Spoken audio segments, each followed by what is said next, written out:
So when we're talking about a relationship that is starting between two individuals who may come from very different contexts or very different backgrounds or different cultures, a key thing, of course, is to establish an effective mode of communication so that each party will be, one, able to express or explain himself or herself effectively. Two, to have the opportunity to learn about the other person and the other person's background effectively. So an important thing is to not assume that like we are the same or we have like enough in common because we're interested in each other, things will work out.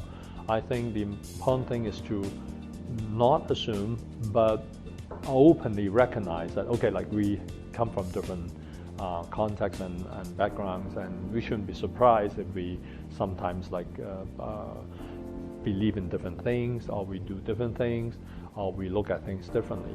And then open agreement about communication is important. So a lot of people, when they're coming from two different contexts, when they have cultural difference, there is a temptation for them to sort of like say things that are not disturbing or unacceptable to the other person. So we do not want to shock the other person. We do not want to make the other person uncomfortable. So if we think that like if I said that to him or her, he or she would not understand, or he or she would feel uncomfortable, so I better not show that aspect of yourself.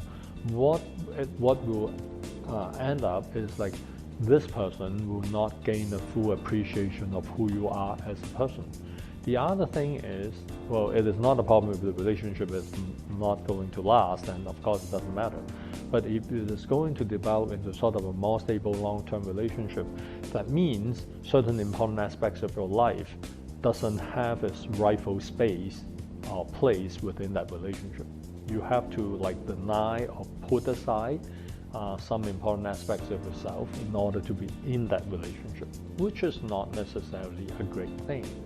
So we are all for open communication, and then we may also want to do some expectation management.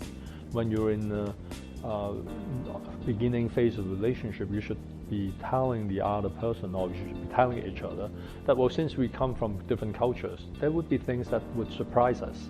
There would be things that would make one or both of us uncomfortable.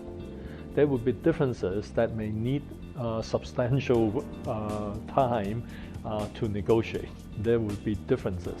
And if we are not ready to that, or we get like put off by that, or we get turned off by this, and once we run into this situation, we say, okay, like I'm out of here, this is not what I bargained for, then you're probably not the kind of person who should be involved in a cross-cultural relationship in the first place. So I think these kind of like readiness is important, so that we can actually be very upfront about differences. We allow ourselves the space to negotiate those differences. And one of the things that is important is for us to take a very active role to explain ourselves to others and to help them understand, help them appreciate the difference. And sometimes when there is a difference, it may be a difference in terms of format, but then the difference may not be a core conflict, meaning that our approach to things may look very different, but the core value may be highly compatible.